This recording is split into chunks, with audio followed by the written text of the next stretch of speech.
సమగ్ర శిక్ష ఎస్పీఎస్ఆర్ నెల్లూరు జిల్లా ఆధ్వర్యంలో జరుగుతున్న ఆన్లైన్ క్లాసులకి स्वागतम सुस्वागतम। मेरा नाम जी सुजन कुमारी, मैं केजीबी एएसपेटा में हिंदी अध्यापिका के रूप में मैं काम कर रही हूँ। शुभोदय बच्चों, आज का हिंदी कक्षा में आप सभी का स्वागत है। మనము మొన్నటి వరకు బరస్తే బాదల్ క్లాసు 3 క్లాసుల్లో మనం బరస్తే బాదల్ లెసన్ గురించి కవితా పాఠం గురించి మనము నేర్చుకున్నాం। మీకు లాస్ట్ వ్యాకరణం చెప్పే సమయంలో గృహకార్య కింద మీకు 12 ప్రశ్నలు ఇవ్వడం జరిగింది।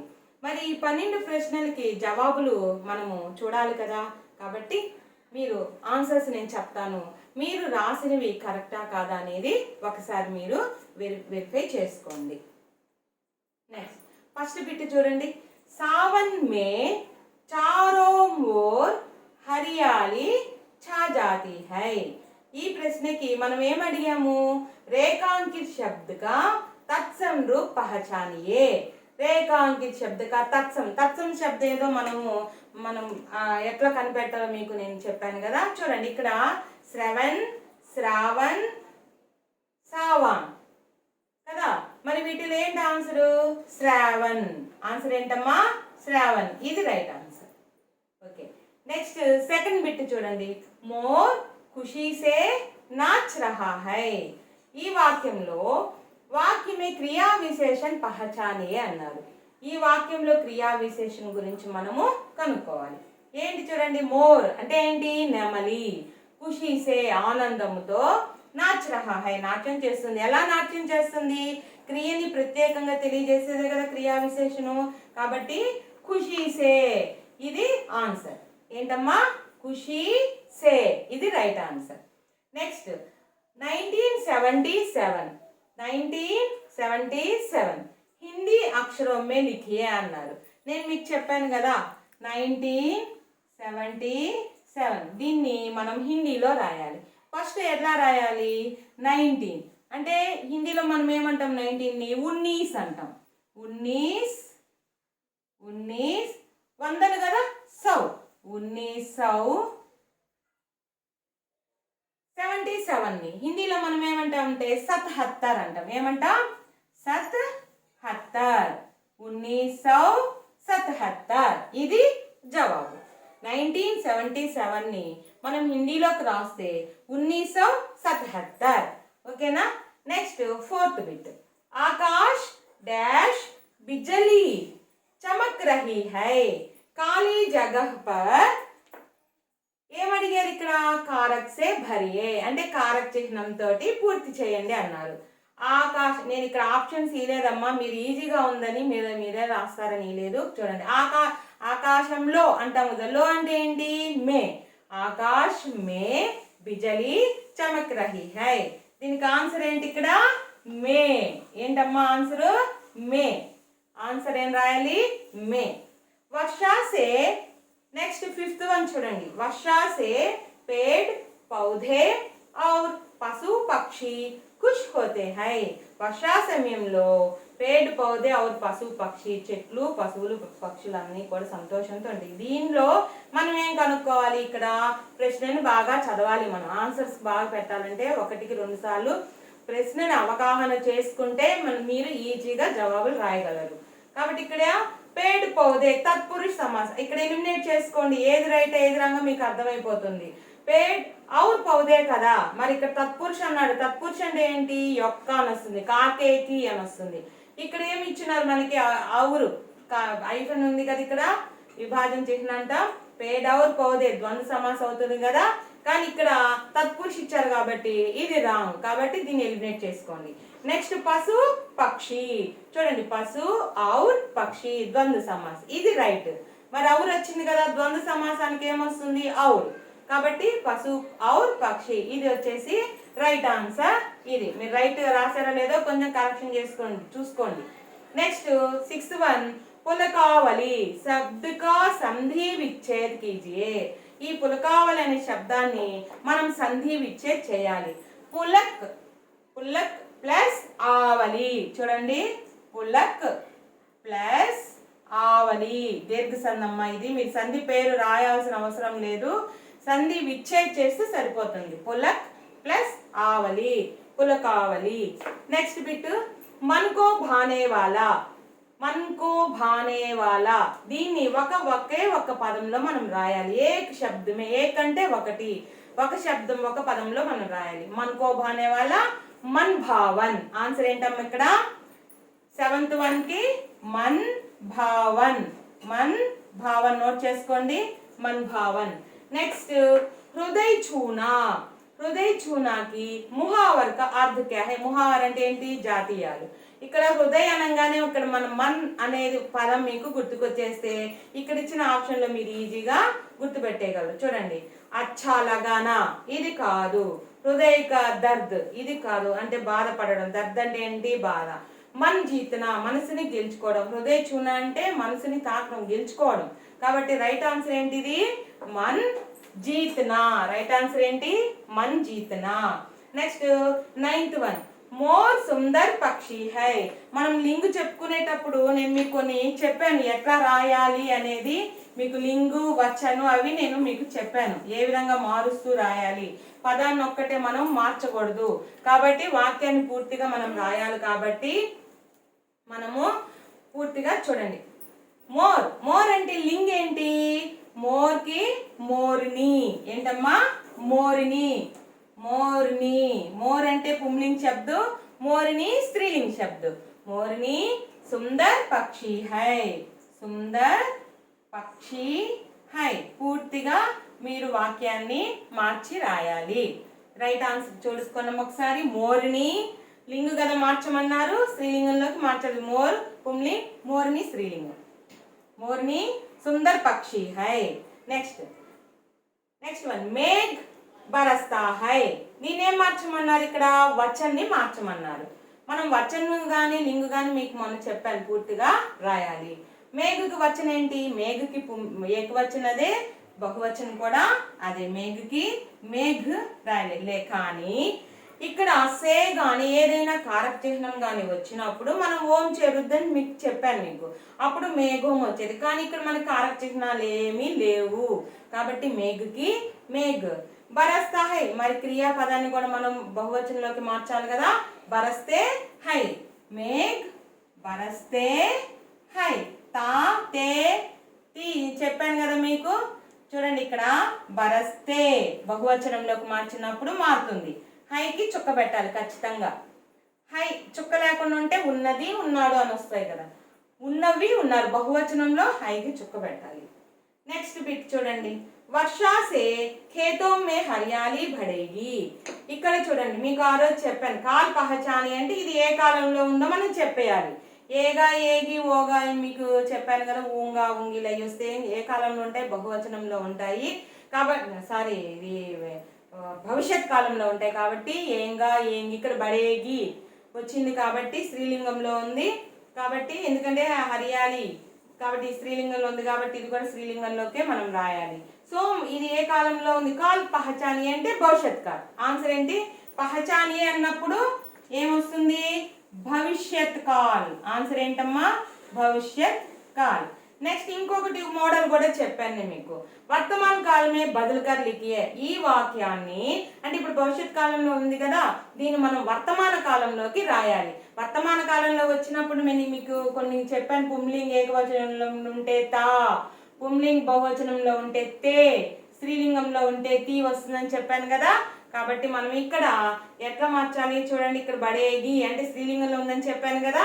వర్షాసే ఖేతో మే హరియాలి బడతి హై. బడతి.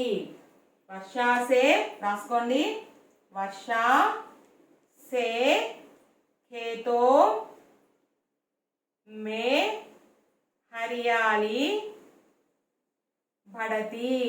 హరియాలి బట్టి స్త్రీలింగంలో ఉంది కాబట్టి మనము తీ పెట్టాము. ఓకే, ఇప్పుడు అర్థమైందా? కాల్ పహచాని అంటే ఏ కాలంలో ఉందో మనం గుర్తుపట్టి రాయాలి. అలా కాకుండా కాల్ బదులుకర్ లిఖి అంటే మనం కాల్ మార్చి రాయాలి. నెక్స్ట్ మై పాఠశాల జా రహా హో. ఇక్కడ మీకు మై వచ్చినప్పుడు ఏమొస్తుంది మీకు చెప్పాను, నేను పట్టికిచ్చాను. తుమ్ వస్తే కదా హో వచ్చేది. కాబట్టి మై వచ్చినప్పుడు ఏమొస్తుంది? ఇక్కడ హూ వస్తుంది. మై పాఠశాల జా రహా హూ. ఆన్సర్ ఏంటమ్మా? మై పాఠశాల జా రహా హూ. నోట్ చేసుకోండి. మై మై వచ్చింది కదా, పాఠశాల, మై పాఠశాల, జా రహా హూ, అది ఇక్కడ తప్పించారు, మనము దాన్ని సరిదిద్దుకోవాలి. अच्छा गृह कार्य के संबंध में अब 12 प्रश्न को यही उत्तर है.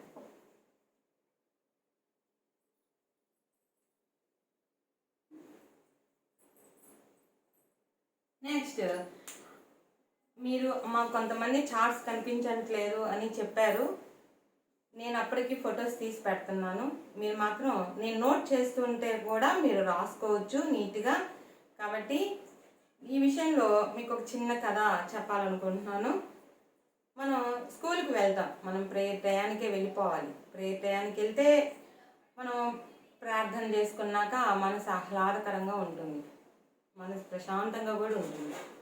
సో మనము ప్రేయర్ టయానికి వెళ్ళకుండా ఒక విద్యార్థి లేట్గా వెళ్తున్నారు. అప్పుడు టీచర్ అడిగారు, ప్రేయర్ టయానికి రావట్లేదు ఏంటని అడిగినప్పుడు గడియారం మీద సాకు పెట్టకూడదు. మా ఇంట్లో గడియారం ఆగిపోయిందనో స్లోగా పోతుందనో అట్లా చెప్పకూడదు కదా.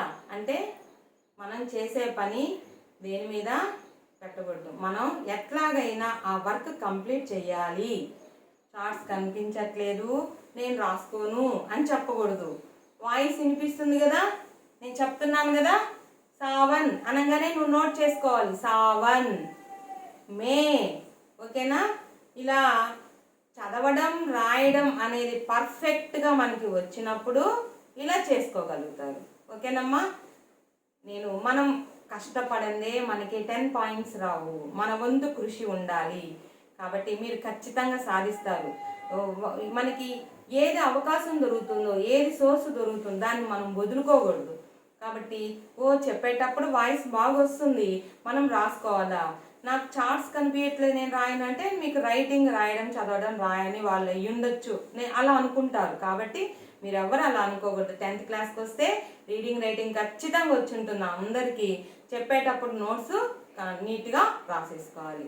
మీకు ఎందుకు చార్ట్స్ అంటే మీరు ఎప్పుడైనా మీ మిస్టేక్స్ ఏమైనా ఉంటే మీరు చూసుకుంటారని చెప్పేసి నేను మళ్ళీ చార్ట్స్ కూడా ఫొటోస్ లాస్ట్లో పెడుతున్నాను. కానీ నేను డిక్టేట్ చేసేటప్పుడు మీరు నోట్స్ రాసుకోండి. మీకు స్పీడ్ అనిపిస్తే వీడియోని కొంచెం ఆఫ్ చేసుకొని, యూట్యూబ్ లెసన్సే కాబట్టి మీకు చాలా అవకాశం ఉంది రాసుకునేదానికి. కానీ నోట్స్ మాత్రం నీట్గా రాసుకొని మీకు మీరు కానీ కష్టపడితే 100% మీకు 10 పాయింట్స్ అనేవి మీరు సాధిస్తారు. కాబట్టి మనం ఏదన్నా పని చేసేటప్పుడు దేని మీద మనం సాధించాలి. అది కష్టమైనా సరే మనం సాధించాలనే పట్టుదల అనేది మీలో రావాలి. అలా రావాలి అని అంటే మీరు ఎంతో కృషి చేయాలి. అది ఊరికే రాదు. అది కూడా బాధతోటి కష్టంతో చదవకూడదు, మనం ఇష్టంతో చేయాలి. ఏ పనైనా ఇష్టంగా ఎప్పుడైతే చేస్తామో, చూడండి, ఇష్టం లేకుండా మనం ఒక ఫుడ్ ఏదో లడ్డు పెట్టినా సరే ఇష్టం లేకుండా తినలేరు. అది ఇష్టంతో ఆ ఐటమ్ ఇష్టంగా పెట్టామనుకోండి, అబ్బాయి ఇంకా ఇంకా తినాలనిపిస్తుంది ఉంటుంది. ఆ ఇష్టంతో మనము చదివిన మనం హార్డ్ వర్క్ చేస్తే సాధించేదంటే ఏది ఉండదు. ఓకేనా? ఈ పాఠంతో మీకు ఇంకోటి కూడా చెప్తున్నా. ఒక పాఠం అయిపోయింది మనకి. బరస్తే బాదల్ కవితా పాఠ హై. బరస్తే బాదల్ కవితాకే కవి శ్రీ సుమిత్రానందన్ పంత్ జీ హై. ఈ 2 లైన్స్ మీరు ఏ ప్రశ్న రాస్తున్నా, మీకు కవి పరిచయం రాస్తున్నా, సారాంశం ప్రశ్న రాస్తున్నా, ఇది రాశారనుకోండి 1 మార్క్ వచ్చేస్తుంది. కాబట్టి మీరు ఇది మెయిన్. నెక్స్ట్ లెసన్కి వెళ్ళబోయే ముందు, ఎందుకంటే ఇప్పుడు మనం చెప్పుకుంది కవితా పాఠం. నెక్స్ట్ లెసన్ మనము ఈద్గాహ్ అని కవితా పాఠం గురించి మనము చెప్పుకోబోతున్నాం. కవితా పాఠం గురించి మనము చెప్పుకోబోతున్నాం. ఈద్గాహ్, ఈద్గాహ్ యానే ఈద్ కే దిన్ నమాజ్ పడినేకి జగహ్. అంటే పండుగ. ఈద్ అంటే ఏంటి? రంజాన్ పండుగ. ఆ రంజాన్ పండుగ సమయంలో మనం ప్రార్థనా స్థలం, అంటే అక్కడ ఈద్గాహ్కి వెళ్ళి, ఈద్గాహ్ అంటే ఏంటి? ప్రార్థనా స్థలము. అందరూ కలిసి నమాజ్ చేస్తారు. అటువంటి ప్రదేశాన్ని మనం ఈద్గాహ్ అని అంటారు. ఈద్గాహ్ కహానీ పాఠ్ హై. పాయింట్ నెంబర్ 1, ఈద్గాహ్ కహానీ పాఠ్ హై. ఓకే అమ్మా? ఈద్గాహ్ కహానీ కే కహానీకార్ ప్రేమ్చంద్ జీ హై. కవి పరిచయం మళ్ళీ చెప్తాను. మీకు ఎందుకు చెప్తానంటే 2 పాయింట్స్ నోట్ చేసుకుంటూ ఉంటారు. ఒక 2 పాయింట్స్ మీకు వచ్చేసింది. ఒక ప్రశ్న రాసేటప్పుడు సారాంశం ఏంటో చెప్పాను కదా, అందుకని ప్రతి పాఠంలో మనం ఏ విధంగా రాస్తే మనకు పాయింట్స్ క్యాచ్ చేసుకునేది మనం ముందు అవగాహన చేసుకోవాలి. అలా కాకుండా ఏదో పుస్తకం తీసామే, చదివామే, ఏవో క్లాసులు జరుగుతున్నాయి విన్నాం, అలా ఉండకూడదు. ఇంట్రెస్ట్గా నేర్చుకోవాలి, ఇంట్రెస్ట్గా రాసుకోవాలి. మీరు సొంతంగా రాసేటటువంటి కెపాసిటీ మీలో రావాలి. అలా రావాలి అంటే ప్రతి పాయింట్ టెక్స్ట్ బుక్లో ఉండే పాఠం మొత్తం క్షుణ్ణంగా వినాలి, పాయింట్స్గా నోట్ చేసుకోవాలి. మీరు స్వతహాగా ఎవరికై వారు వర్క్ చేస్తేనే అది వస్తుంది. లేదంటే మనం ఇచ్చేసాంలే అదే నోట్స్ చదువుకుందాంలే అంటే మనకి చూడండి, ఏదైనా ఒక ఐటెం తయారు చేసేటప్పుడు ఒక బొమ్మ చేస్తున్నారు అనుకోండి, ఆ బొమ్మ తయారీ విధానం నువ్వు తయారు చేస్తావు కాబట్టి నీకు తెలిసిపోద్ది ఏ పార్ట్ ఎక్కడ పెట్టాలా అనేది. నువ్వు తయారు చేయట్లేదు అనుకోండి, తెలియదు. కాబట్టి మీరు హార్డ్ వర్క్ అనేది మీరు చేయండి. నేను చెప్పేది ఇదే మీకు. ఓకే అమ్మా, ఈరోజు సెకండ్ లెసన్ ఈద్గాహ్ అనే కహానీ పార్ట్ గురించి మనం ఈరోజు నేర్చుకుందాం. ఓకే అమ్మా, చూడండి, మీకు ఫస్ట్ ఉన్మికీకరణ్ అని ఉంది, అంటే సంసిద్ధులని చేయటం. ఉన్మికీకరణలో మీకు ఒక పద్యం ఇచ్చారు, క్వశ్చన్స్ చూడండి, నేను చెప్తాను వినండి ఒకసారి. पथिकों को जलती दोपहर में, पथिकों को जलती दोपहर में, पेड़ सदा देते हैं छाया, पेड़ सदा देते हैं छाया, खुशबू भरे फूल देते हैं, खुशबू भरे फूल देते हैं, हमको नव फूलों की माला, हमको नव फूलों की माला, त्यागी तरुओं के जीवन से, त्यागी तरुओं के जीवन से, हम भी तो कुछ देना सीखे, हम भी तो कुछ देना सीखे, हम भी तो कुछ देना सीखे. ఎలా ఉందమ్మా? పాట రూపంలో బాగుందా? ఏదైనా మనం పాటగా నేర్చుకున్నట్టు బాగా గుర్తుంటుందని మీకు కవితా పాఠం చెప్పేటప్పుడు చెప్పాను కదా. చూడండి ఇక్కడ, పతికోం కో జల్దీ దుపుహర్ మే అంటే పతికోం అంటే ఎవరు ఇక్కడ? బాటసారులు. మిట్ట మధ్యాహ్నం అంటే జల్దీ దుపహరం అంటే దుపహర్ అంటే ఏంటి? మధ్యాహ్నం. ఎట్లా ఉంటుంది? మంచి ఎండాకాలంలో మిట్ట మధ్యాహ్నంలో ఎలా ఉంటుంది? అసలు సెగ కొడుతూ ఉంటుంది, నడవలేం కదా. నడుస్తున్న కింద నేల భూమి మనకి వేడి తగులుతూ ఉంటుంది. అటువంటి సమయంలో బాటసారులకి पेड़ सदा देते है छाया, पेड़ सदा देते है छाया. పేడ అంటే ఏంటి? చెట్లు. చెట్లు ఎల్లప్పుడూ నీడనిస్తాయి. ఎవరికి? ఆ మిట్ట మధ్యాహ్నం మనం ఎక్కడికన్నా వెళ్తాం, కరెక్ట్గా మధ్యాహ్నం అయ్యే సమయంలో అబ్బా ఎక్కడన్నా చెట్టు కనిపిస్తే బాగుండు, మనం కూడా సేద తీర్చుకొని వెళ్ళొచ్చని మనం అనుకుంటాం కదా. కాబట్టి చెట్లు అటువంటి బాటసారులకి ఎప్పుడు కూడా నీడనిస్తాయి. రండి నా దగ్గర కూర్చోండి, నేను మీకు సేద తీస్తాను. చూడండి, పేడ్ చూసారా? చెట్టు ఎలా ఉంది? పేడ్. ఈ చెట్టు కాయలు కూడా ఉన్నాయి. చూడండి, బాటసారి అలసిపోయి వెళ్తూ వెళ్తూ చెట్టు కనిపించగానే చెట్టు కింద హాయిగా విశ్రాంతి, చల్లటి గాలికి విశ్రాంతి తీసుకుంటూ ఉన్నాడు. అప్పుడు మనకి ఎలా ఉంటుంది? అబ్బా ఎంత హాయిగా ఉంటుంది. అలసటంతా మరి తీర్చేసేది ఇక్కడ పేట కదా, చెట్లు. पथिकों को जलती दोपहर में, पेड़ सदा देते हैं छाया. చెట్లు ఎప్పుడూ కూడా నీడనిస్తాయి బాటసారులకి. అలసిపోయేటువంటి మధ్యాహ్నం ఎండలో వెళ్తూ ఉన్న బాటసారులకి ఎప్పుడూ కూడా చెట్లు నీడని ఇస్తాయి. ఖుష్బూ భరే ఫూల్ దేతే హై. ఖుష్బూ అంటే ఏంటి ఇక్కడ? సువాసన. చెట్లు మనకి పూలు क्या क्या देते हैं? फल. हमको फूल देते हैं, फल देते हैं, छाया भी देते हैं ना. खुशबू भरे फूल देते हैं. చెట్లు మనకి చూడండి ఫూల్, సువాసనతో నిండినటువంటి పువ్వుల్ని ఇస్తాయి. హమ్కో నవ ఫూలోంకి మాల. మనకి ఒక కొత్త పూల మాలని మనకి చెట్లు ఇస్తాయి. చూడండి, మనకి కొత్త మాల చెట్లు ఇచ్చినటువంటి పూలతో మనం ఎంత అందంగా ఉందో చూడండి. సుగంధంతో నిండినటువంటి పూలమాల ఎంత అందంగా ఉందో చూడండి. ఎవరిచ్చారు? మనకి చెట్లే కదా. పేడ హమ్కో ఫూల్ దేతే హై, హమ్కో నవ ఫూలోంకి మాల. చెట్ల నుంచి వచ్చినటువంటి పూలతో కొత్త నవమాల. నవ్వు అంటే ఏంటి? కొత్త మాలని మనం తయారు చేసుకోవచ్చు. और क्या क्या देते हैं देखिए, त्यागी तरुओं के जीवन से, त्यागी तरुओं के జీవన్ సే, చెట్లు తన జీవితం మొత్తం చెట్టు ఉన్నంత వరకు కూడా త్యాగం చేస్తూ ఉంటుంది కదా. మనకి పండ్లు ఇస్తుంది, పువ్వుల్ని ఇస్తుంది, నీడనిస్తుంది, సమస్తం మనకే త్యాగం చేస్తుంది. అటువంటి చెట్ల నుంచి మన జీవితంలో మనం ఏం నేర్చుకోవాలి? హంబీతో కుచ్ దేనా సీఖే, మనం కూడా ఏదన్నా ఇతరులకి సహాయం చేయడం నేర్చుకోవాలి. చెట్ల నుంచి మనం ఇతరులకి సహాయం చేయడం నేర్చుకొని, తులసీదాస్ గారు ఒక మంచి చెట్టు మీద ఒక ఆమ్ వృక్షికే పేడ ఆమ్కే పేడి గురించి ఒక మంచి దోహే ఇచ్చారు చూడండి. తులసి సంతు సువంబు తరు, फूली फलहीम परहेत, इतिते ये पाहन हनत, उतिते वे फल देत. తులసి సంతు సువంబుతారు. తులసిదాస్ చెప్తున్నారు, సత్పురుషుల గురించి మనకి మంచి మామిడి చెట్టుతోటి పోల్చి చెప్పారు. ఈ చెట్టంట ఇతితే ఏ పాహన్ హనత్, మనం వీటి నుంచి మన కాయలు ఉంటాయి చూస్తాం కదా, కాయ చూడగానే మనకి ఏమనిపిస్తుంది? మనసులో కాయ కోసుకొని తినాలనిపిస్తుంది. అందునప్పుడు ఏం చేస్తాం మనం?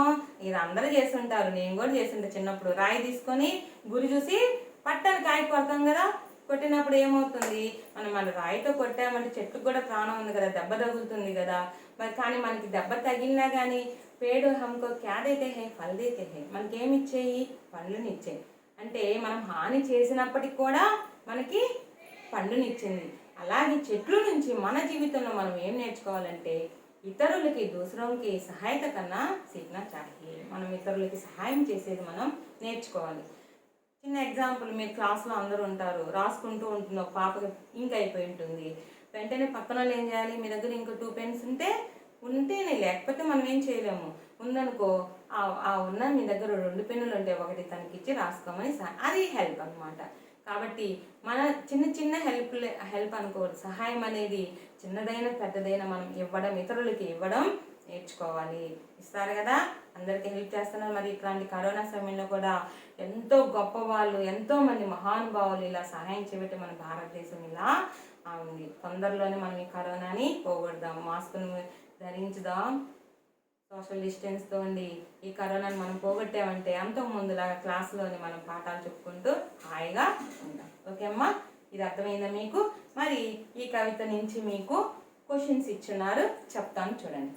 పతికోంకో జల్దీ దుపహర్ మే, అంటే బాటసారులకి మిట్ట మధ్యాహ్నం ఎండ సమయంలో, సుఖ్వా ఆరాం, సుఖాన్ని కానీ విశ్రాంతిని కానీ కిస్సే మిల్తా హై, రాసుకోండి. పతికోంకో జల్దీ दोपहर में सुख व आराम किससे मिलता है? పతికోంకో దేని నుంచి లభిస్తాయి మనకి? చెట్ల నుంచి మధ్యాహ్నం సుఖంగా విశ్రాంతి కానీ బాటసారులకి. కరెక్ట్ కదా? ఎస్, పేడ్. ఏంటి? చెట్లే కదా మరి విశ్రాంతిని ఇచ్చేది, సుఖాన్ని ఇచ్చేది, విశ్రాంతి ఇచ్చేది. కాబట్టి ఆన్సర్ వచ్చి పతికోంకో జల్దీ दोपहर में సుఖ్ వ ఆరాం పేడోం సే మిల్తా హై. ఈ వాక్యంలో సే కారక చిహ్నం వచ్చింది కాబట్టి పేడికి ఓం చేరింది. పేడో సే. గ్రామర్ పాయింట్లు కూడా చాలా ఇంపార్టెంట్ అమ్మా. ఎప్పుడైతే వ్యాకరణం మీకు పట్టు సాధిస్తారో మీకు సెంటెన్స్ రాసేదానికి, సొంతంగా రాసేదానికి కూడా మీకు అలవాటు అయిపోతుంది. భయపడాల్సిన అవసరం లేదు. 10 పాయింట్ మీ చేతిలో ఉన్నట్టు అంతే. కాబట్టి ప్రతి విషయం కూడా మనము ఒక్క పాయింటే కదా అని మీరు అనుకోకూడదు. ఆ ఒక్క పాయింట్ కూడా మనకి చాలా అవసరం కదా. కాబట్టి ప్రతి పాయింట్ కూడా మనం క్షుణ్ణంగా నేర్చుకోవాలి. అదే తెలివిగల పిల్లల యొక్క లక్షణం. పతికోంకో జల్దీ దుపహర్ మే, బాటసారులకి మిట్ట మధ్యాహ్న వేళలో సుఖము మరియు విశ్రాంతి, ఆరాం అంటే విశ్రాంతి, చెట్ల నుండి లభిస్తుంది. సెకండ్ క్వశ్చన్ చూడండి. ఖుష్బూ భరే ఫూల్ హమే క్యా దేతే హై? సుగంధంతో నిండిన పువ్వులు మనకేమిస్తాయి? ఏమిస్తుంది?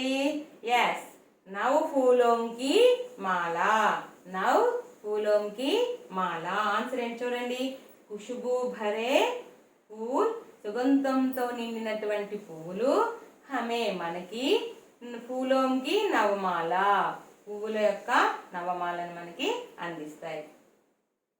నెక్స్ట్, హమ్ भी तो कुछ देना सीखे మనం కూడా చూడండి ఇక్కడ వాక్యం ఇచ్చాడు కవి ఇక్కడ మనకి హం भी तो మనం కూడా కుచ్ దేనా సీకే ఇతరులకు ఏమైనా ఇవ్వడం నేర్చుకోవాలి అని ఈ పదము ఈ వాక్యము కవిని ఐసా క్యోం కహా హోగా ఎందుకు ఈ వాక్యాన్ని మన కవి చెప్పాడు ఎందుకు చెప్పాడు మరి पेड़ सदा फूल देते हैं फल देता है छाया भी हमको देते हैं इसलिए మనం ఏం చేయాలి మనకి పేడ్ పరోపకారి హై పేడ్ చెట్టు పరోపకారి ఇతరులకి ఉపయోగపడుతుంది ఇతరులకి సహాయం చేస్తుంది అంతే పరోపకారి ఇతరుల కోసమే ఉంటుంది పేడ్ వే హమే ఫూల్ ఫల్ ఛాయ దేతే హై మనకి ఏమి ఇస్తుంది పువ్వులు ఇస్తుంది ఫల్ పండ్లను ఇస్తుంది ఛాయ నీడను కూడా ఇస్తుంది हमें पेड़ को हानि पहचान करने भी हमको फल देते हैं మనం చెట్టుని రాయితో పండు కోసం రాయితో హాని తలపట్టి పెట్టినప్పటికీ కూడా మనకి ఏమి ఇస్తుంది రాయితో దెబ్బతిని మనకి పండుని ఇస్తుంది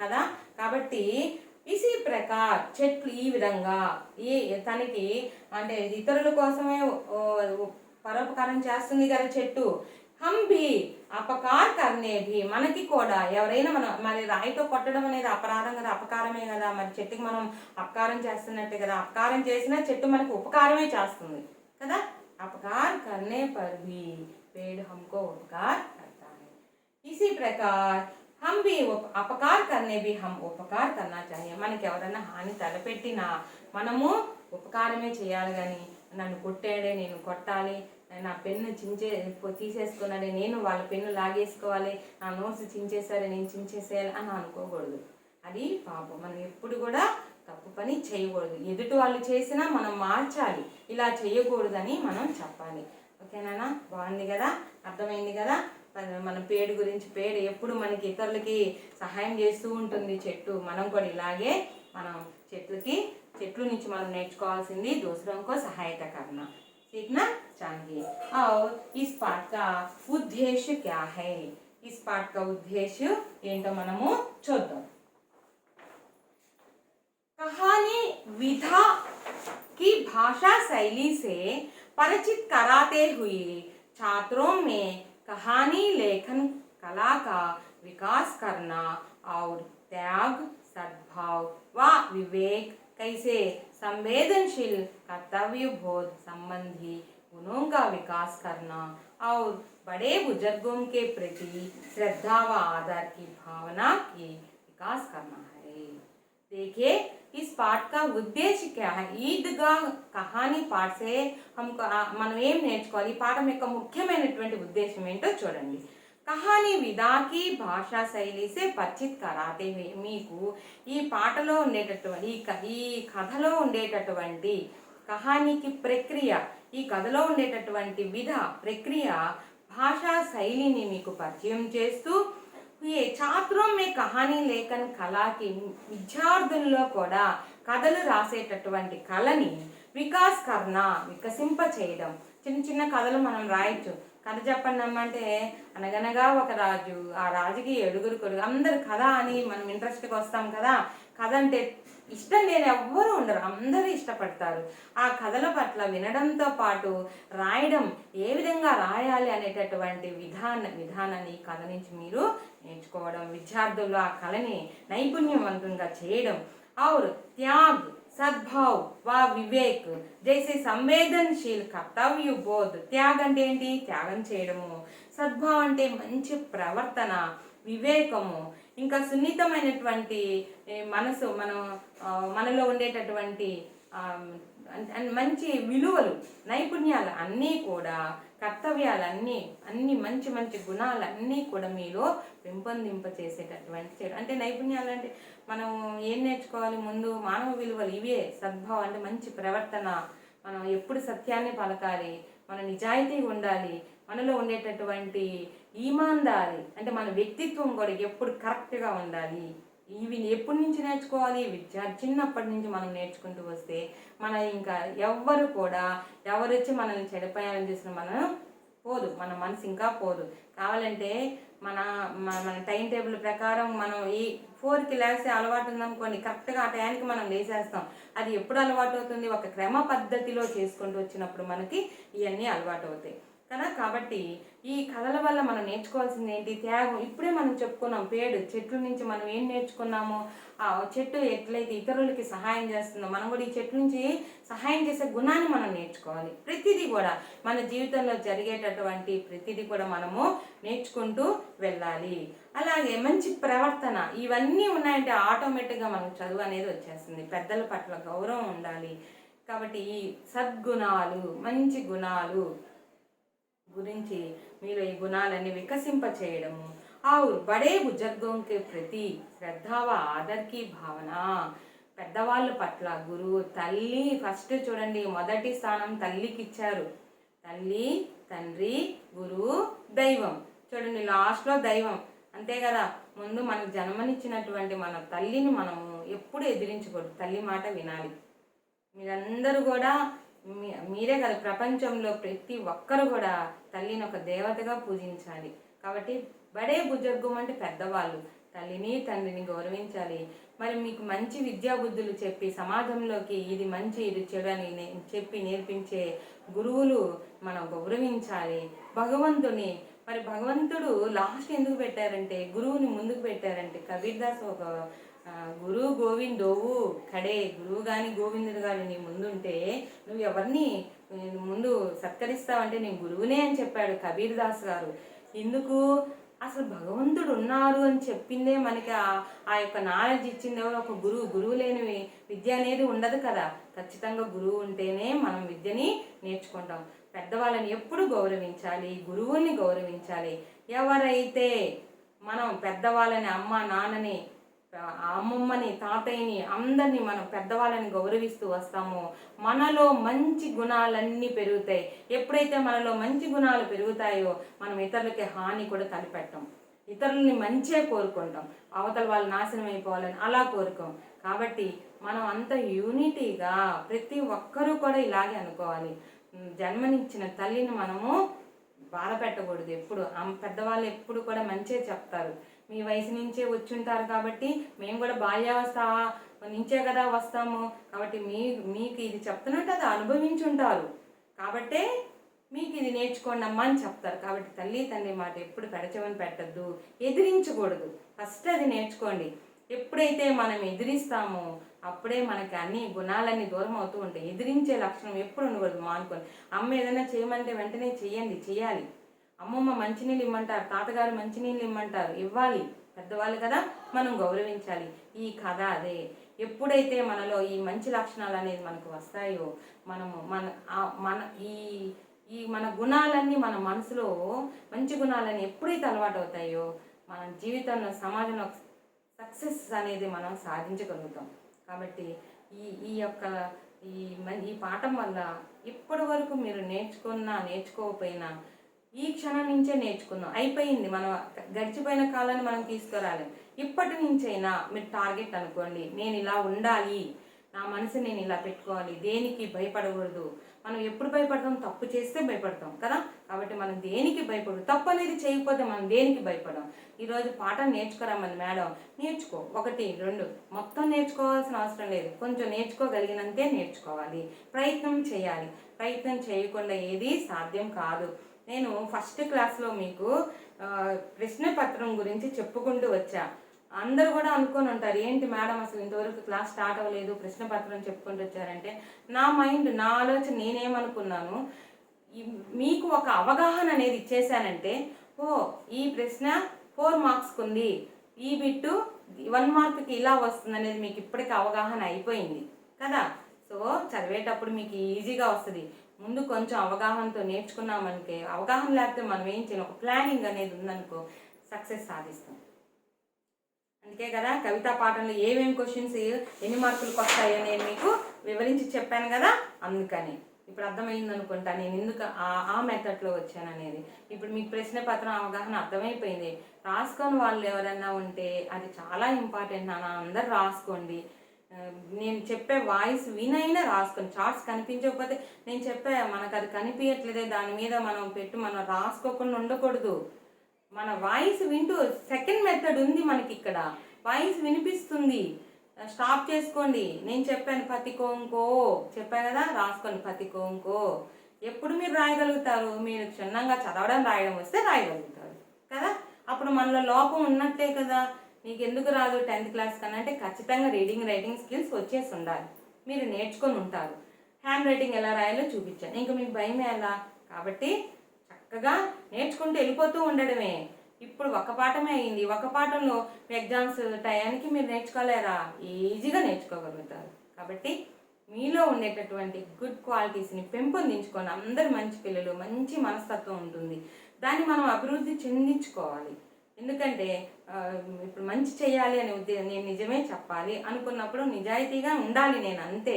అప్పుడు నువ్వు అబద్ధం చెప్పాలి అని వచ్చినప్పుడైనా నువ్వు చెప్పకూడదు, నిజమే చెప్పాలి. తప్పైనా ఒప్పైనా నిజం చెప్పేయాలి. ఓకే అమ్మా? ఆ గుణాలన్నీ మనకు వచ్చాయంటే ఇంకా మిమ్మల్ని మించిన వాళ్ళు ఎవరు ఉండరు. ఈ పాఠం యొక్క ముఖ్య ఉద్దేశం అర్థమైంది కదమ్మా. ఏంటి? కథలో ఉండేటటువంటి నైపుణ్యాన్ని మీలో చేయడం. కథ వినడమే కాదు, ఎలా రాయాలి అనేటటువంటి కథని రాయొచ్చు. మీరు ఒక ఘటన ఏదైనా జరిగిందనుకో, చిన్న కథ కాకి గురించి, కాకి వెళ్తుంది, కాకి గురించి రాసేదాన్ని కథ అంటాం మనం. కాకి ఏ రంగులో ఉంది? నలుపు రంగులో ఉంది. కాకిని హిందీలో అంటాం కవ్వ అంటాం. ఇలా కాకి మనం చూసే ఆ సందర్భాన్ని మనం ఏం చేస్తుంది ఏందనేది మనం రాసేదే కదా. ఏదైనా ఒక సంఘటనని వర్ణిస్తూ వివరిస్తూ రాసేదాన్ని మనం కహాని అంటాం, కథ అని అంటాం. ఓకేనా? కాబట్టి మీలో నైపుణ్యాలు, త్యాగము, సద్భావన, మంచి ప్రవర్తన, నిజాయితీ ఇవన్నీ కూడా మీలో పెంపొందింపజేసేటటువంటి లక్షణాలు మిమ్మల్ని అభివృద్ధి వికసింపచేయడం, పెద్దవాళ్ళని, తల్లిదండ్రుల్ని, గురువుల్ని మనం గౌరవించాలి అనేటటువంటి భావనలు మీలో మీ మనసులో వికసింపచేయడమే ఈ పాఠం యొక్క ముఖ్యమైన ఉద్దేశం. ఓకే, నెక్స్ట్ విధా విశేషలోకి వెళ్ళిపోదాం. విధా విశేష్, ఈ కథ యొక్క విధా విశేష్ ఏంటో చూడండి. కహానీ శబ్ద్, కహానీ శబ్ద్. కహానీ అంటే ఏంటమ్మా? కథ. కహానీ కదా. ఈ కహానీ అనేటటువంటి పదము కహ్ అనే ధాతువుతో, కహ్ అనేటటువంటి ధాతువు, దీని ధాతువు అంటాము. కహన అంటే చెప్పడం కదమ్మా, క్రియ అంటాం. దీని ధాతువు అంటాం. ధాతువులకి ఇవి చేరితేనే క్రియ. కహ్ అనే ధాతువు నుంచి ఇక్కడ ఆని, ఆ పలుకుతుంది కదా, ప్లస్ ఆని, కహ్ ప్లస్ ఆని అనేటటువంటి కృత్ ప్రత్యయ జోనేసే బనా హై. కృత్ అంటే ఏంటి? క్రియ నుంచి వచ్చేటటువంటి ప్రత్యయ తోటి కృత్ ప్రత్యయ అంటాం. అర్థమైంది? కహ్ అంటే ధాతువు కదా, క్రియాపదం కదా. ఈ ప్రత్యయ నా అనేది ప్రత్యయ, క్రియతో ప్రత్యయని జోర్చడం వల్ల కృత ప్రత్యయ అంటాం మనం. ఓకేనా? సో కహానీ శబ్द कह धातु के साथ आनी कृति प्रत्यय जोड़ने से बना है.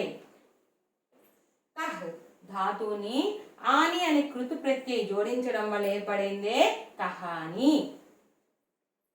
कह का आशय कहना से कह. कह అంటే ఏంటి? చెప్పడం.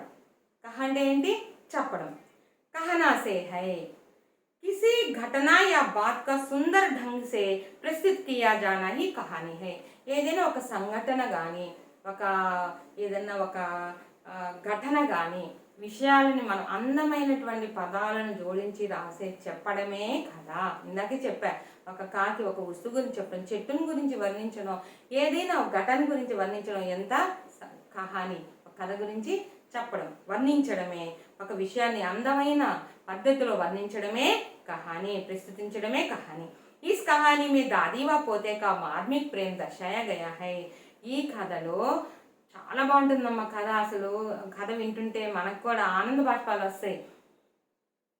ఈ కథలో కవి దాది, నాయనమ్మ, మనమడి యొక్క మార్మికమైనటువంటి ప్రేమ, అంటే లోపల దాగి ఉన్న ప్రేమను మనకి కథ ద్వారా కవి వివరించడం జరిగింది. इसमें कथन व संदर्भ वातावरण का सजीव चित्रण है. దీనిలో ఉండేటటువంటి సందర్భం కానీ, వాతావరణం కానీ సజీవంగా, అంటే ఉన్నది ఉన్నట్టుగా జరుగుతూ ఉండేది. సజీవం అంటే ఏంటి? దాంట్లో ప్రాణం ఉండేది. ఆ విధంగా చిత్రించడం జరిగింది. इसमें బాల్యావస్థ की निर्मल भावनाओं का सुंदर प्रतिबिंब दर्शाया गया है. దీంట్లో బాల్యావస్థ గురించి, ఎంతో మంచి నిర్మలమైనటువంటి కల్మషం లేనటువంటి భావనను కూడా మనకి ఈ కథలో మనకి చూపించడం జరిగింది. ఇది కథ యొక్క విధా విశేష. కహాని అంటే ఏంటి? కహాని ధాతువు నుంచి ఆని అని ప్రత్యయం జోడించడం వల్ల ఏర్పడేదే కహాని. కహాని అంటే ఏంటి? ఏదైనా ఒక సందర్భాన్ని కానీ ఒక ఘటన కానీ మంచి పదాలతో వివరించి చెప్పడమే కథ. కాబట్టి ఈ కథలో మనకి ఇక్కడ కవి తీసుకున్నటువంటి ఈద్గాహ్ అనే కహానీ పాఠంలో మనకి లేఖక్ ఇక్కడ నాయనమ్మ మనవడి యొక్క మార్మికమైన ప్రేమను గురించి ఇక్కడ వర్ణించడం జరిగింది. కాబట్టి ఈ కథలో బాల్యావస్థలో జరిగినటువంటి మనకు కూడా బాగా గుర్తుకొస్తాయి. మనం చిన్నప్పుడు ఏమేమి చేసామా ఇవన్నీ కూడా మనకి బాగా గుర్తుకొస్తాయి. ఆ యొక్క సుందరంగా అందంగా ఈ కథలో ప్రతిబింబించడం జరిగింది. అర్థమైందమ్మా? ఈద్గాహ్ యొక్క कहानी गुरिंच उन्मुखीकरण उद्देश्य विधा विशेष गुरिंच మనం నేర్చుకున్నాం. अब कवि परिचय के बारे में हम जानकारी करेंगे. इस ईदगाह यानी ईद के दिन नमाज पढ़ने की जगह ఇందాకే చెప్పాను. ఈద్ కే దిన్ పండుగ సమయంలో, పండుగ అంటే రంజాన్, ఈద్ అంటే పండుగ, రంజాన్ సమయంలో నమాజ్ పడనేకి మనం నమాజ్ చేసుకోవడానికి ఒక స్థలానికి వెళ్తాం కదా, దాన్ని ఈద్గాహ్ అని. ప్రార్థనా స్థలము. లేఖక్ పరిచయ. కహానీ ఇస్ ఈద్గాహ్ కహానీ పాఠ్ కా కహానీకార్ మున్షీ ప్రేమ్చంద్. ఒక గొప్ప కవి అమ్మ ఈయన, రచయిత. మాటల్లో చెప్పలేము. మున్షీ ప్రేమ్చంద్ చూసారా ఈయన్ని? ఇదిగో ఈయనే మున్షీ ప్రేమ్చంద్. మరి మున్షీ ప్రేమ్చంద్ గురించి మనం ఈరోజు తెలుసుకుందాం. లేఖక్ నేను ఇక్కడ కవి గురించి టెక్స్ట్ బుక్లో లేనిది కూడా మీకు ఎక్కువ వివరించలేనమ్మా. మీరు ఇంత రాయాల్సిన పర్లేదు. మనకు 4 మార్క్స్ కదా. లేఖక్ పరిచయ కూడా ఉంది. కవి పరిచయ 4 మార్క్స్, లేఖక్ పరిచయ కూడా 4 మార్క్స్ చెప్పాను కదా. నేను మీకు ఎన్నో ప్రశ్నలు వస్తుందో కూడా చెప్పాను. 12 ప్రశ్నలు వ్యాకరణం, 13, 14, 15, 16, 13, 13, 14, 15, 16. ఈ 4 వచ్చి అనుచ్ఛేద్ ప్రశ్న అంటే పారాగ్రాఫ్స్ ఇస్తారు, రాయాలి. 17వది కవి పరిచయాలు ఇస్తారు. పద్య భాగం నుంచి ఒక కవి, గద్య భాగం నుంచి ఒక కవి. 4 మార్క్స్, 8 రెండు రాయాలి. 8 మార్క్స్. కాబట్టి మరి సుమిత్రానందన్ పంత్ కవి గురించి మీరు నేర్చుకుంటే మీకు 4 మార్కులు మీకు వచ్చేసినట్టే. మరి ఈరోజు మున్షీ ప్రేమ్చంద్ లేఖక్ గురించి కూడా నేర్చుకోండి. మొత్తం ఇంటిదిగా రాయబడలేదు. మీరు లేఖక్ నామ్, జీవనకాల్, జన్మస్థల్, తర్వాత యోగ్యత, ప్రసిద్ధ రచనలు, విశేషత, కొన్ని పాయింట్స్ పెట్టేసి హెడ్డింగ్స్ పెట్టి రాయండి.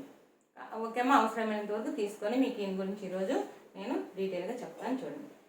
ఈద్గా లేఖక్ ఎవరు? మున్షీ ప్రేమ్చంద్. ఎవరమ్మా? మున్షీ ప్రేమ్చంద్.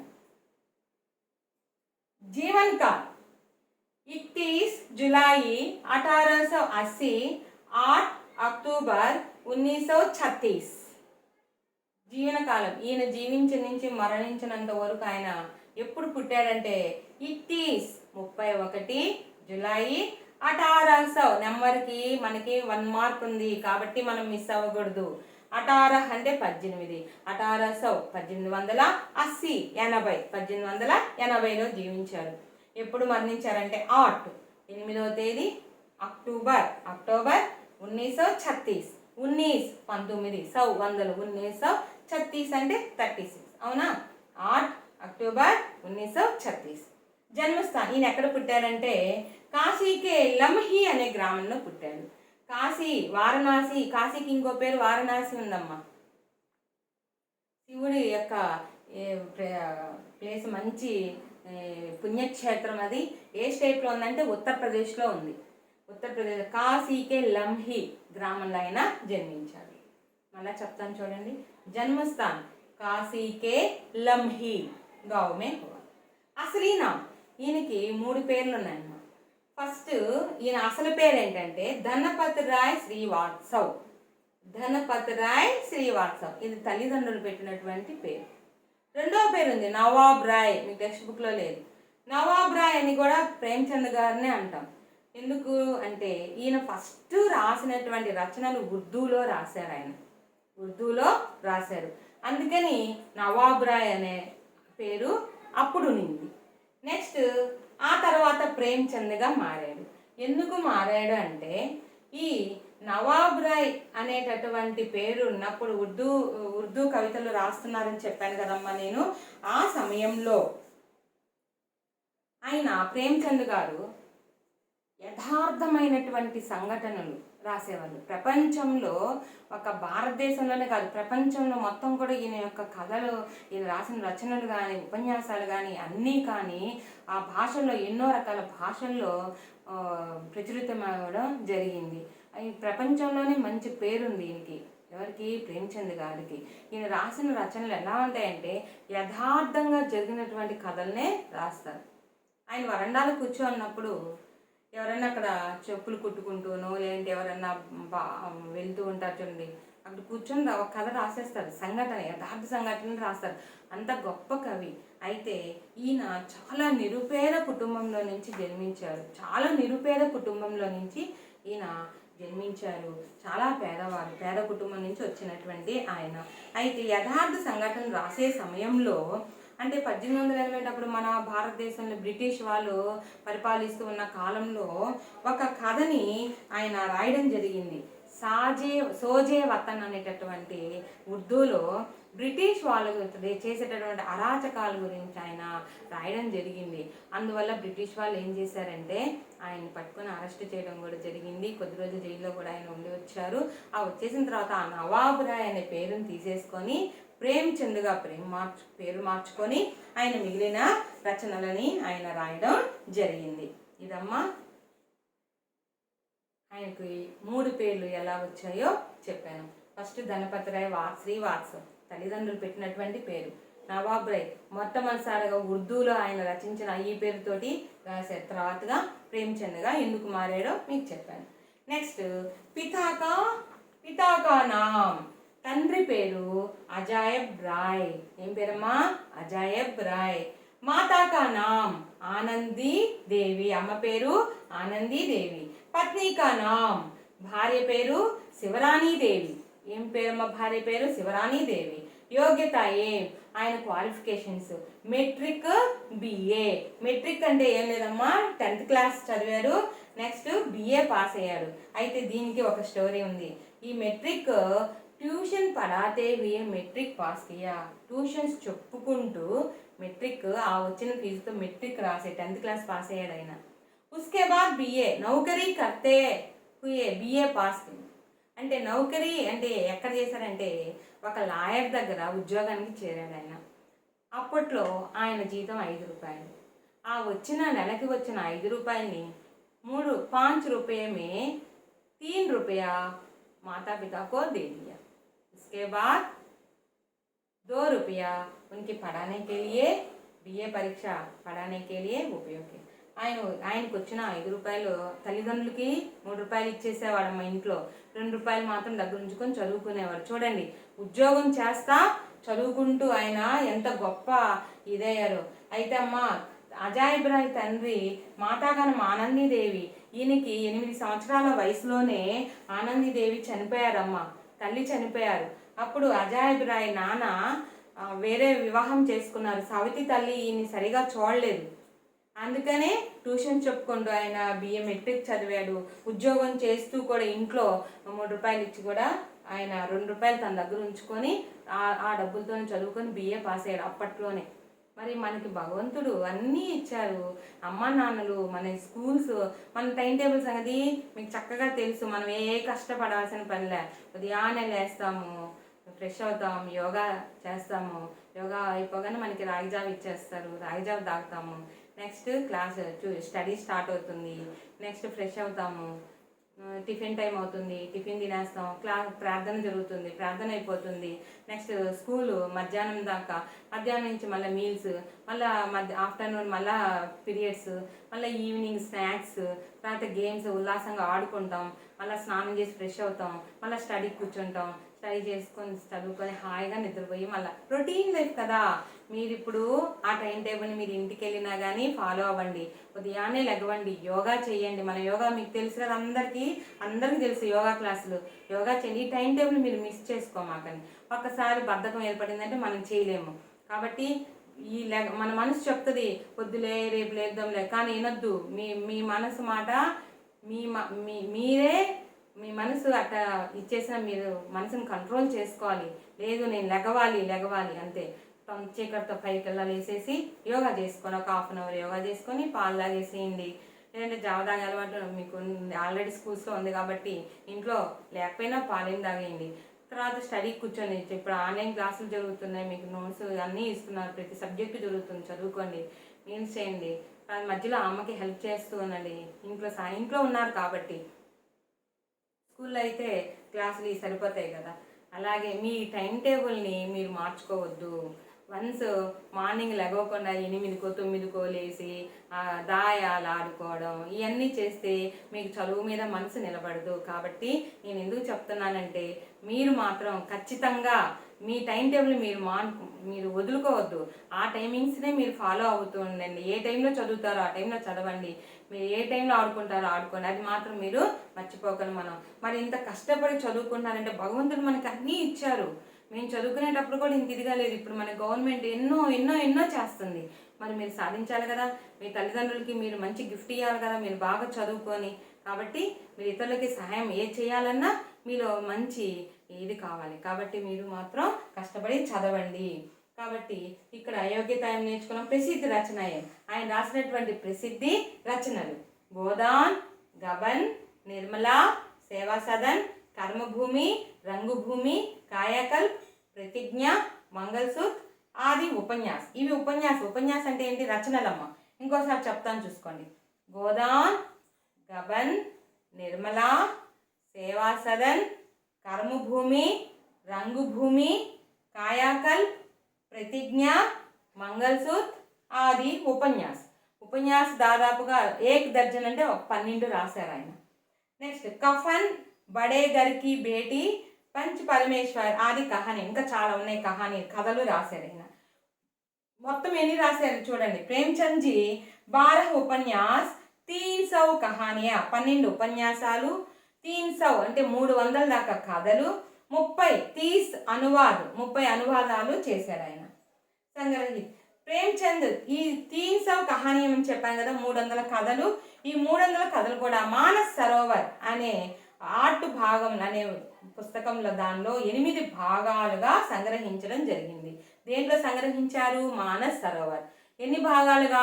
8 భాగం మే మానస్ సరోవర్ మే 8 భాగం మే సంగ్రహిత్ కియా. ఏం సంగ్రహించడం జరిగింది? 300 కహానీ, 300 కథలు కూడా. ప్రథమ కహాని ఈయన రాసినటువంటి మొట్టమొదటి కథ ఏంటంటే పంచ్ పరమేశ్వర్. ఏం రాశారమ్మా? పంచ్ పరమేశ్వర్. విశేషతాయి, ఈయన యొక్క విశేషతలు ఏంటో చూడండి. ఉపన్యాస్ సామ్రాట్ కహా జాతా హై. ఉపన్యాస్ నవల చక్రవర్తికి అనే బిరుదు ఇచ్చారు. ఉపన్యాస్ సామ్రాట్ ఎవరు ఇచ్చారంటే బెంగాల్కే ప్రసిద్ధ లేఖక్ శరత్ చంద్ర చటోపాధ్యాయ అనే ఆయన గొప్ప రచయితకారుడు. ఆయన కూడా బెంగాల్కి చెందినటువంటి శరత్ చంద్ర చటోపాధ్యాయ అనే నవలాకారుడు ప్రేమ్చంద్ గారికి ఉపన్యాస్ సమ్రాట్ అనేటటువంటి బిరుదుని ఇచ్చారు. ఉపన్యాస్ అంటే నవలలు, సమ్రాట్ అంటే చక్రవర్తి. ఇంకా చక్రవర్తి అంటే తిరుగులేదు. కాబట్టి ఆయన బిరుదేంది? ఉపన్యాస్ సమ్రాట్.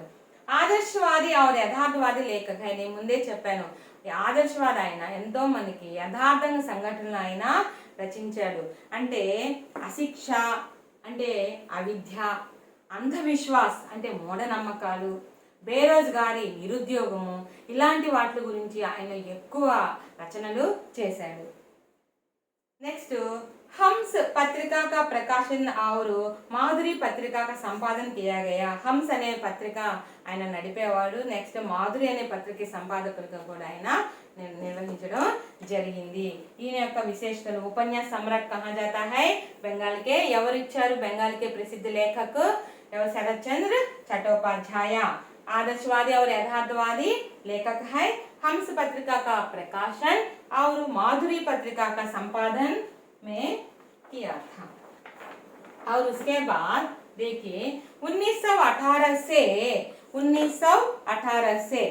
1918 నుండి 1936 తక్ 1936 వరకు అంటే మరణించేంత వరకు కూడా అర్థాత్ 1918 మొట్టమొదటి రాసినటువంటి ఉపన్యాస సేవా సదన్. ఎప్పుడు రాశాడమ్మా ఆయన? 1918 సే అంటే సేవా సదన్ నుంచి 1936 గోదాన్, లాస్ట్ రాసింది ఆయన గోదాన్. ఈ గోదాన్ వరకు కూడా ఈ కాలంలో మనం ఏమంటాం ప్రేమ్చంద్ యుగ్ అని అంటాం. प्रेमचंद युग अंटाम. एप्पुडु नुंची 1918 से 1936 तक प्रेमचंद युग कहते हैं. ओके. और बजारे हुसन नामक उर्दू उपन्यास को फस्ट उर्दू रासाడు కదా ఆ ఉర్దూ ఉపన్యాసం బజారే హుసన్ అనేటటువంటి బజారే హుసన్ అనేటటువంటి ఉర్దూ ఉపన్యాసాన్ని హిందీలో సేవా సదన్ అనే పేరుతోటి మొట్టమొదట రాసినటువంటి ఉపన్యాసం సేవా सदन. इनकी पहला उपन्यास है. मंगलसूत्र अधूरा उपन्यास है. అంటే అధూరా అంటే కంప్లీట్ చేయలా. ఏ నవలని ఉపన్యాసని మంగళసూత్ర. ఈ మంగళసూత్ర స్టార్ట్ చేసిన తర్వాత పూర్తి కాకుండానే ఆయన మరణించడం జరిగింది. ఇదమ్మా లేఖక పరిచయం. మనం లేఖక ప్రేమచంద్ గురించి మనం ఇప్పటి వరకు నేర్చుకున్నాం. ఈద్గా కహానీ పాఠ్ కే లేఖక్ కౌన్ హై? प्रेमचंद जी है. కాబట్టి ఒకసారి टेक्स्ट बुक లో ఉండేది కూడా చూడండి. प्रेमचंद का जन्म एक गरीब घराने में काशी में 31 जुलाई 1880 में हुआ. ప్రేమచంద్ గారు ఒక నిరుపేద కుటుంబంలో కాశీలో జూలై 31 1880 సంవత్సరంలో జన్మించారు. इनके बचपन का नाम धनपत राय श्रीवास्तव था. ఆయన చిన్నతనంలో ఆయన పేరు धनपत राय श्रीवास्तव. इन्होंने ट्यूशन पढ़ाते हुए मैट्रिक तथा नौकरी करते हुए बीए पास किए. ट्यूशन చెప్పుకుంటూ మెట్రిక్ అంటే 10th और नौकरी करते हुए उद्योगम చేస్తూ बीए पास अయ్యారు. इन्होंने लगभग 1 दर्जन उपन्यास और 300 से अधिक कहानियों की रचना की. 1 दर्जन అంటే ఒక డజన్ అంటే ఒక 12 ఉపన్యాసాలు మరియు 300 కథలు ఈయన రచించడం జరిగింది. ఇన్హే ఉపన్యాస సమ్రాట్ भी कहा जाता है. ఈయన ఉపన్యాస సమ్రాట్ అని కూడా అంటారు. ఎవరిచ్చారో మీకు చెప్పాను నేను. శరత్చంద్ర చట్టోపాధ్యాయ్ బెంగాల్ చెందినటువంటి నవలాకారుడు. इनकी कहानियां मानस सरोवर शीर्षक में 8 खंडों में संकलित है. ఈ రాసినటువంటి కథలని 300 కథలు కూడా మానస్ సరోవరంలో 8 భాగాలుగా సంగ్రహించడం జరిగింది. మానస్ సరోవర్ అనే శీర్షిక కింద 8 భాగాలుగా దాన్ని సంగ్రహించడం జరిగింది. గోదాన్, గబన్, సేవా సదన్, నిర్మలా, कर्मभूमि, रंगभूमि, कायाकल्प, प्रतिज्ञा, मंगलसूत्र आदि इनका प्रेमिक उपन्यास है. मंगलसूत्र अधूरा उपन्यास है. इसलिए ఈయన రాసినటువంటి మంగళసూత్ర అనే ఉపన్యాసం ఆఖరిది మధ్యలోనే ఆయన మరణించడం జరిగింది. ఇన్కి కహానియం మే పంచ పరమేశ్వర్, బడే ఘర్ కి భేటీ, కఫన్ ఆది ప్రముఖ. ఈయన రాసిన కథల్లో ప్రముఖమైనటువంటివి పంచ పరమేశ్వర్, బడే ఘర్ కి భేటీ, కఫన్ అనేటటువంటివి ప్రసిద్ధి చెందినటువంటి కథలమ్మ. ఇంతటితోటి ఈరోజు మనం నేర్చుకున్న ఈద్గాహ్ అనే కహానీ పాఠం నుంచి ఉన్ముఖీకరణ నేర్చుకున్నాం చెట్లు గురించి. और इस पाठ का उद्देश्य नेर्చుకున్నాం. और इस कहानी का विधा विशेष नेर्చుకున్నాం. इस कहानी का कहानीकार के बारे में भी हम जानकारी किया. और हम आपको మీకు మరి కవి పరిచయం దాకా చెప్పుకున్నాం కదా. మీకు కొంచెం హోంవర్క్ ఇస్తాను, మీకు చెప్తాను, కొంచెం నోట్ చేసుకోండి అమ్మా. మీకు ఆప్షన్స్ ఇచ్చాను నేను, కాబట్టి మీరు ఈ హోంవర్క్ని కంప్లీట్ చేసి సెకండ్ చెప్పేటటువంటి నెక్స్ట్ క్లాస్లో మనము పాఠం యొక్క వివరణ కథను గురించి మనం నేర్చుకుందాం. మిస్ అవ్వద్దు. కథ చెప్తూ మీకు వ్యాకరణ అంశాలు కూడా చెప్తూ ఉంటాను, మిస్ అవ్వద్దు. కాబట్టి నీట్గా మీరు రాసుకొని ఈ హోంవర్క్ కూడా మీరు కంప్లీట్ చేయండి. ఫస్ట్ది मुंशी प्रेमचंद का जन्म कहाँ हुआ था? वाराणसी, दिल्ली, गुजरात, इलाहाबाद. మళ్ళా చెప్తున్నా చూడండి. వారణాసి, ఢిల్లీ, గుజరాత్, इलाहाबाद. नेक्स्ट बिट प्रेमचंद के पिता का नाम क्या था? प्रेमचंद తండ్రి పేరేంటి? అజయ్, నరేన్, అజాయబ్ రాయ్, మోహన్ లాల్. అజయ్, నరేన్, అజాయబ్ రాయ్, మోహన్ लाल. नेक्स्ट किस विख्यात उपन्यासकार ने मुंशी प्रेमचंद को उपन्यास सम्राट उपाधि से संबोधित किया? ఎవరు ఈయన ఉపన్యాస సమ్రాట్ అని చెప్పి నవలాకారుడు ఉపాధిని ఇచ్చారు? మహాత్మా గాంధీ, శరత్చంద్ర చట్టోపాధ్యాయ్, రవీంద్రనాథ్ ఠాగూర్, నెహ్రూ. మహాత్మా గాంధీ, శరత్చంద్ర చట్టోపాధ్యాయ్, రవీంద్రనాథ్ ఠాగూర్, నెహ్రూ. ఈ పాటికి మీకు ఆన్సర్ అర్థమై ఉంటుంది. प्रेमचंद का महत्वपूर्ण उपन्यास गोदान किस वर्ष में प्रकाशित हुआ था?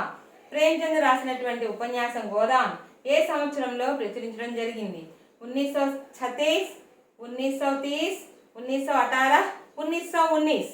1936, 1936, 1930, 1980, 1990.